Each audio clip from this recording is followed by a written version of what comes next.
Maintenant, on est plus au site sur l'évaluation du BEST test. Donc, pour apprendre à utiliser le BEST test, c'est important d'aller sur le site ici qui est besttest.us. À ce moment-là, quand vous arrivez sur le BEST test, vous allez dans Training.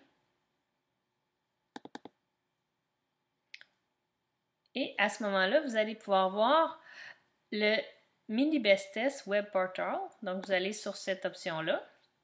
Et à ce moment-là, vous allez avoir toutes les différentes tâches qui sont ici. On a les 4 catégories qu'on a parlé tantôt, qui étaient l'anticipatoire, la réaction posturale, l'orientation sensorielle et l'équilibre dynamique. Donc, ce qu'on peut faire pour chacune des catégories, ici, on a la description avec les instructions. Ici, on a pour le patient ce qu'on doit lui dire et le scoring, on a des exemples de vidéos de différents résultats. Donc, si on regarde par exemple la première tâche, qui est le Sit to Stand, on va regarder ensemble la vidéo des instructions. Have the patient sit in a chair with arms crossed, then cue the patient to stand up. Note whether the patient uses their hands, makes several attempts to rise, needs assistance, or touches the chair with the back of their legs.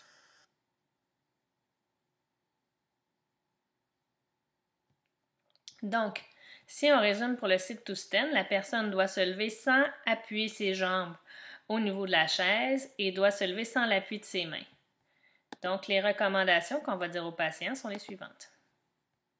Cross your arms across your chest. Try not to use your hands unless you must. Don't let your legs lean against the back of the chair when you stand. Please stand up now. Donc, ce qu'on va dire à la personne, c'est de se lever en croisant les bras sur la poitrine sans appuyer ses jambes sur la chaise en tentant de ne pas utiliser ses bras. Donc, si on regarde pour un score 2, qui est normal, c'est que la personne va se lever sans utiliser ses mains et va se stabiliser toute seule.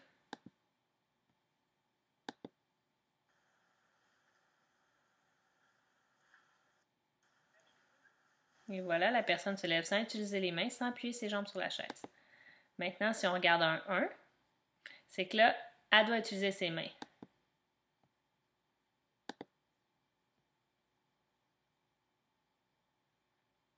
Donc, la personne a été capable sans assistant, mais elle a besoin d'utiliser ses mains, donc on met pour un 1. Maintenant, pour le 0,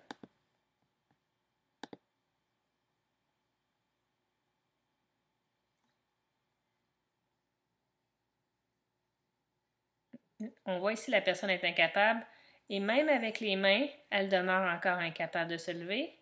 Donc, à partir du moment qu'elle a besoin de l'assistance du thérapeute pour se lever, on met un 0.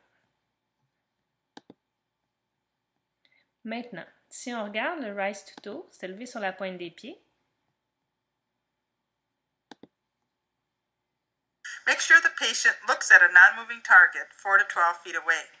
Allow the patient to try rising to toes twice. Record the best score. If you suspect that the patient is rising less than their full height, ask them to rise up while holding your hands.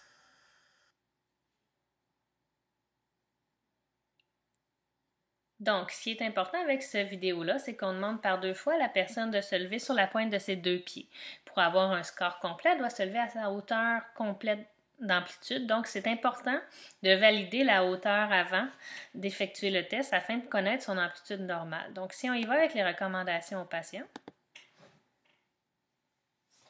Look straight ahead. Place your feet shoulder-width apart. Place your hands on your hips. Try to rise as high as you can onto your toes. I'll count out loud to 3 seconds. Try to hold this pose for at least 3 seconds. Donc, la recommandation pour celui-là, c'est qu'on dit à la patiente de mettre ses bras à sa taille. Elle doit se lever au moins pendant 3 secondes en allant au maximum de l'amplitude. Elle a les pieds à la largeur des épaules. Si on regarde le scoring, maintenant pour avoir un normal, il faut qu'elle soit stable pendant 3 secondes à la hauteur maximale, d'où l'importance d'aller prendre la mesure. Puis maintenant, si on regarde maintenant un 1,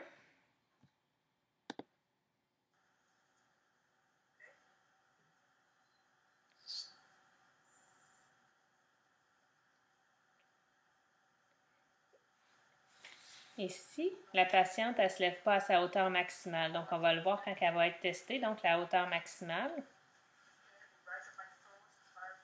Regardez la hauteur maximale. Donc, c'est pour cette raison qu'elle aura un 1 au lieu d'avoir un 2, même si elle est capable de maintenir le 3 secondes.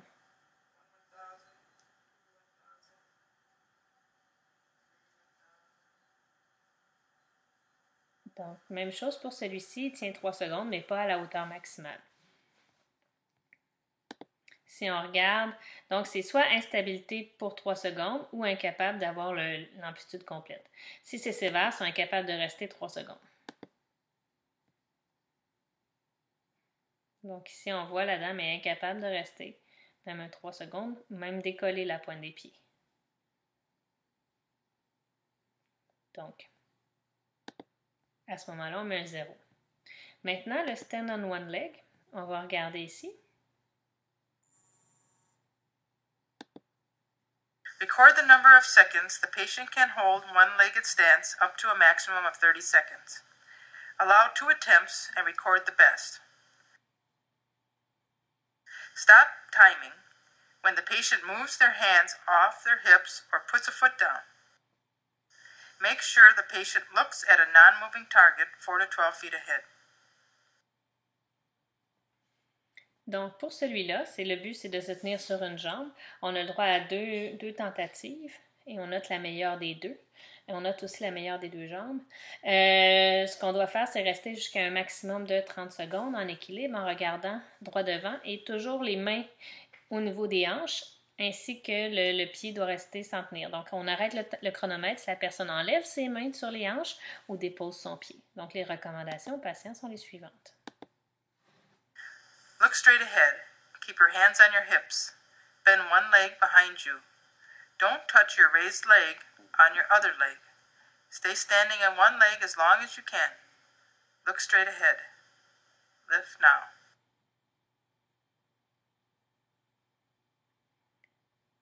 Donc, ce qu'on doit dire à la patiente ou au patient, c'est regarder loin devant. Vous devez garder vos mains sur vos hanches et décoller votre pied vers l'arrière pendant le plus longtemps possible jusqu'à un maximum de 30 secondes. Pour le scoring, normal, c'est 20 secondes. En bas, s'ils sont incapables de 20 secondes, on va y aller avec un moderate. Voilà.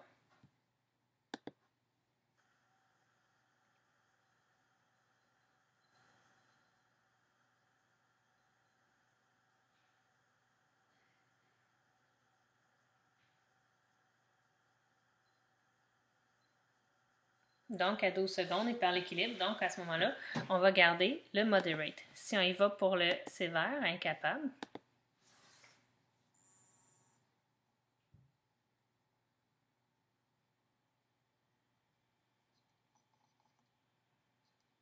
donc on voit que la personne est incapable de décoller son pied. Même chose pour celui-là. On voit qu'il est incapable de décoller son pied. Même chose pour cette dame-là. Puis là, voyez-vous, on est obligé de la retenir. Donc, à ce moment-là, c'est automatiquement un 0. Donc, maintenant, si on regarde dans l'autre catégorie, les réactions posturales. On va y aller pour celle-là vers l'avant. C'est très important, vous allez voir, ces tests-là sont plus difficiles à faire chez quelqu'un qui a des problèmes sévères d'équilibre. Donc, c'est ce qui fait que des fois, on va aller plus vers le BERG qui est moins difficile. Vous allez comprendre pourquoi en voyant ces tests-là. Stand in front and to the side of the patient with one hand on each shoulder and ask them to push forward. Make sure there's room for them to step forward. Require them to lean until their shoulders and hips are in front of their toes. Suddenly release your push when the patient is in place. The test must elicit a step. Please note, be prepared to catch the patient, if necessary, to prevent a fall. Donc, dans celui-là, on doit se passer face au patient avec les mains au niveau antérieur des épaules. Et on doit se placer de façon à ce que le patient puisse avoir de l'espace pour faire un pas. Et l'axe de gravité doit être suffisamment vers l'avant, c'est-à-dire les épaules doivent dépasser les orteils pour être capable d'être obligé de faire un pas lorsqu'on retire nos mains. Donc, voici comment l'expliquer au patient. Stand with your feet shoulder-width apart, arms at your sides. Lean forward against my hands beyond your forward limits. When I let go, do whatever is necessary, including taking a step, to avoid a fall.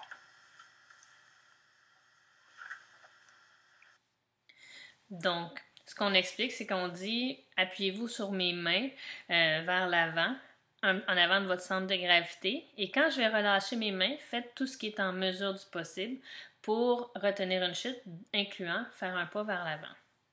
Maintenant, au niveau des scores, normal, c'est qu'on fait. La norme, c'est de faire un pas. Des fois, il y a un deuxième pas qui peut être permis, mais c'est juste pour se réaligner.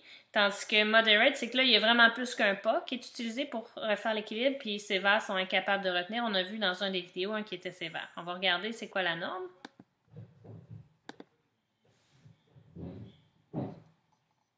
La norme, voici un pas.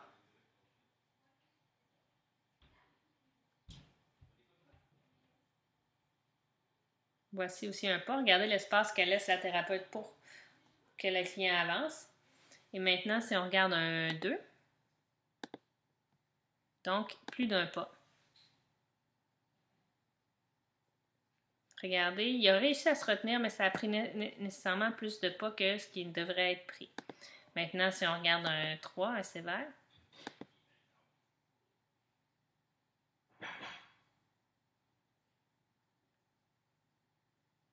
Donc là, quand on dit des consignes, be prepared to catch your patient, c'est un exemple. Donc c'est pour ça qu'il faut être prêt à attraper les patients. Maintenant, si on regarde celui vers l'arrière, regardez les recommandations. Standing back and to the side of the patient with one hand on each scapula and ask them to push backward. Make sure there's room for them to step backward.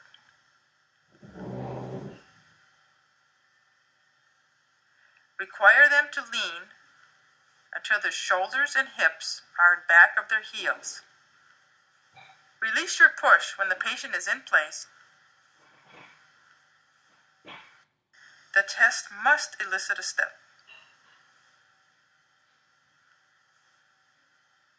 Please note, be prepared to catch the patient if necessary to prevent a fall.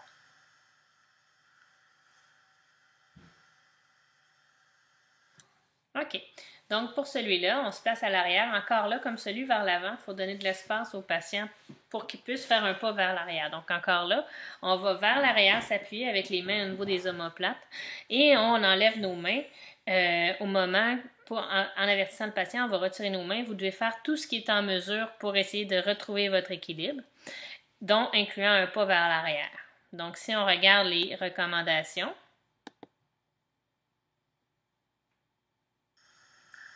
Stand with your feet shoulder-width apart, arms down at your sides. Lean backward against my hands beyond your backward limits. When I let go, do whatever is necessary, including taking a step, to avoid a fall. Donc, ce qu'on dit, c'est qu'appuyez-vous sur mes mains en dehors de votre limite d'équilibre. Et quand je vais retirer mes mains, faites tout ce qui est en mesure du possible pour garder votre équilibre, incluant faire un pas vers l'arrière. Donc, le scoring, on le sait, c'est un pas vers l'arrière. Mais le score pour un 2, par exemple, ce serait plusieurs pas vers l'arrière.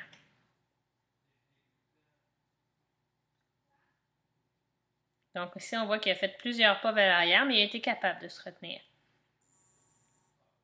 Encore là, plusieurs pas vers l'avant, mais capable de se retenir. Donc, ça, c'est un 1. Maintenant, si on regarde le 0,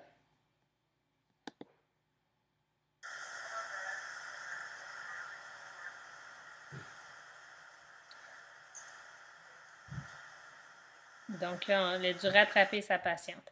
Il faut faire attention avec ces tests-là. Si vous croyez que vous n'êtes pas en mesure d'attraper le patient ou de retenir le patient parce qu'il est trop lourd, obèse, c'est une précaution. Donc, ça vaut peut-être la peine de ne pas faire le test si vous ne vous sentez pas sécuritaire dans la façon de le faire. Maintenant, on va regarder dans le latéral. Donc, on va le faire à droite et à gauche et on va prendre le meilleur des deux. Stand behind the patient. Place one hand on either the right or left side of the pelvis and get the patient to lean their whole body into your hand. Require them to lean until the midline of the pelvis is over the right or left foot, and then suddenly release your hold. Please note, be prepared to catch the patient if necessary to prevent a fall. Donc, encore là, nous, ce qui est important, c'est le positionnement du thérapeute, vous voyez, qui est derrière le patient pour laisser de la place à faire les pas sur le côté. Et il y a une main appuyée au niveau de la hanche pour être en mesure d'enlever la pression. Donc, la personne doit amener le centre de son bassin au-dessus du pied droit. Si on va vers la droite ou du pied gauche, si on est vers la gauche. Donc, il doit être désaxé et légèrement en appui sur notre main qui est au niveau de la hanche et on retire notre main. Donc, si on regarde les consignes au patient. Stand with your feet together, arms down at your sides. Lean into my hand beyond your sideways limits. When I let go, step if you need to avoid a fall.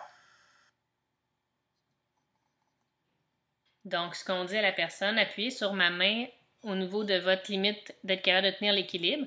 Et quand je vais laisser faire, essayez de vous retenir le mieux que vous pouvez. Vous avez vu le patient, la norme c'est un pas, mais il y a aussi certains pas, gens qui font un pas croisé qui est aussi considéré comme un score parfait. Donc, le crossover qu'on appelle ou le latéral, c'est OK. Donc, si on a besoin de recroiser, on n'a pas le choix de décroiser. Donc, on va montrer les vidéos. Ça, c'est le score 2 normal. Donc là, on voit la personne, elle a fait qu'un seul pas pour se retenir. Maintenant, si on regarde le score 1 qui fait plusieurs pas.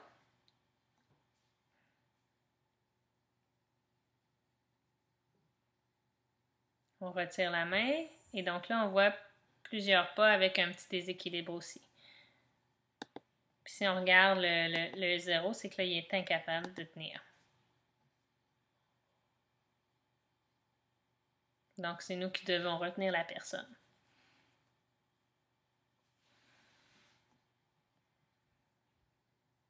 Donc, ça fait le tour des compensatoires. Maintenant, si on regarde l'orientation sensorielle, donc, c'est qu'au début, les deux pieds ensemble, les yeux ouverts sur une surface ferme. Donc, les deux pieds doivent être collés. Donc, on va juste regarder la tâche. Record the time the patient was able to stand up to a maximum of 30 seconds.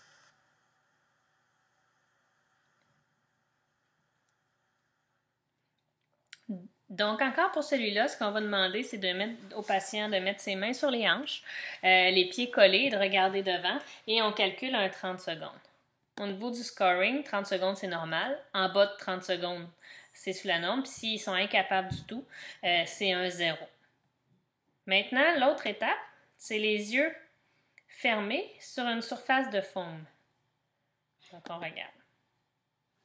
Use medium density temper foam 4 inches thick. Assist the patient in stepping onto the foam. Record the time the patient was able to stand up to a maximum of 30 seconds. Repeat a condition if the patient is not able to stand for a full 30 seconds and record both trials. Have the patient step off the foam between trials. Include leaning or hip strategy during a trial as, quote, instability. Donc, pour celui-là, on peut faire 2 essais. Donc, la personne a les 2 pieds collés, les yeux fermés sur une surface de foam. On doit calculer un maximum de 30 secondes. Donc, encore là, on va arrêter le temps si la personne enlève ses bras ou si elle perd l'équilibre. Donc, on va regarder ici. Place your hands on your hips. Place your feet together until almost touching Look straight ahead. Stay as stable as possible until I say stop. Donc, on dit à la personne, mettez vos mains sur les hanches, on peut l'aider à monter. Restez le plus stable possible jusqu'à ce que je vous dise stop. Pour le scoring, dans le fond, 30 secondes, c'est la norme. Maintenant, en bas de 30 secondes, c'est ce qui est 1-1. Donc, parce qu'on va arrêter de chronométrer si la personne enlève ses mains sur les hanches ou si elle perd l'équilibre.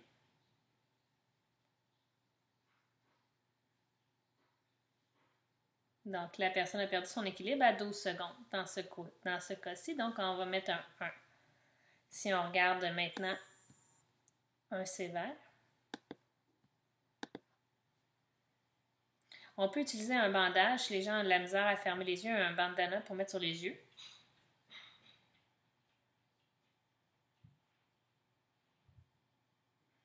Donc, s'ils sont incapables, on est là, puis dès que, voyez-vous, elle a eu à rattraper la personne. Donc, à partir du moment qu'on a rattrapé la personne, c'est un 0. Maintenant, sur un plan incliné, c'est les yeux fermés, donc vous allez voir aussi de quoi a l'air la tâche. Help the patient onto the ramp. Once the patient closes their eyes, begin timing and record and average both times. Note if sway is greater than when standing on a firm, level surface with eyes closed, or if there is poor alignment to vertical. Note whether the patient requires assistance, including use of a cane or light touch, anytime during the trial. Donc, pour celui-là, ce qui est important à noter, c'est que les pieds, avez-vous remarqué, sont à la largeur des hanches et on a encore les mains appuyées. Ce qui nous fait enlever des points, c'est que quand la personne devient vers l'arrière en dehors de l'axe de gravité, si la personne utilise une canne, on enlève automatiquement un point, donc c'est 1. Maintenant, on va regarder les recommandations. I will be timing this next assessment. Please stand on the inclined ramp with your toes towards the top. Place your feet shoulder-width apart. Place your hands on your hips. I will start timing when you close your eyes. Donc, on dit qu'on va commencer le chronomètre, on demande de se placer à la largeur des épaules et on va commencer le chronomètre à partir du moment que les yeux seront fermés. Donc, un 30 secondes en maintenant l'alignement contre gravité, c'est ce qui est considéré normal. En bas de 30 secondes, ou si elle perd son alignement, à ce moment-là, c'est modéré. Donc, si on y va avec le 1, pour vous montrer un exemple de 1. Donc là, on voit la personne au niveau de son axe. Elle est bien alignée en ce moment. Les yeux fermés, les pieds à largeur. Mais vous allez voir, regarde, elle va vers l'arrière, elle tombe donc à ce moment-là. Elle a perdu l'équilibre après 14 secondes. Ici, s'ils sont incapables du tout,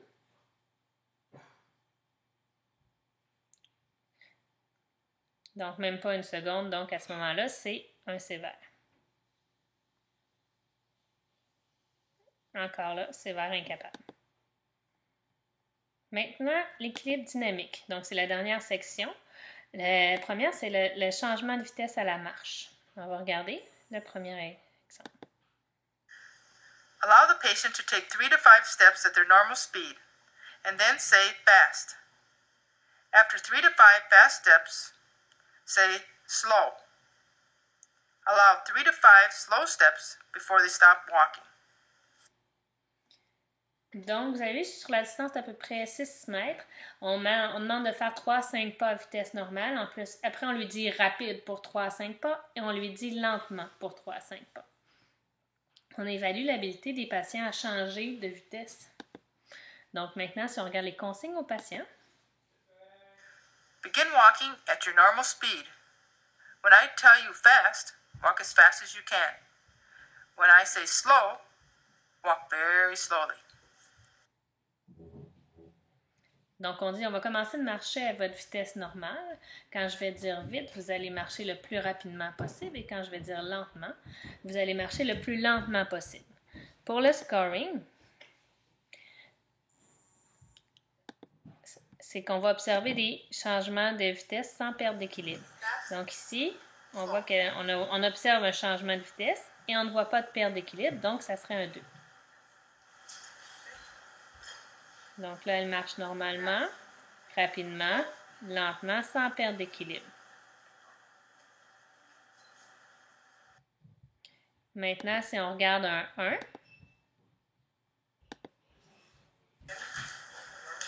soit qu'ils sont incapables de changer de vitesse, et il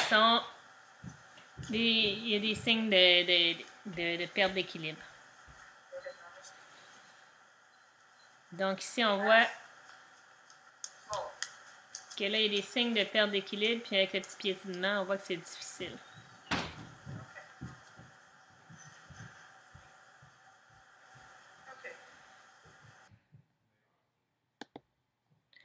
Maintenant, si on regarde le dernier, qui est incapable de changer de vitesse, et en plus, il y a des signes d'aide. Ils ont les deux. Il est incapable de changer de vitesse, plus des signes de perte d'équilibre.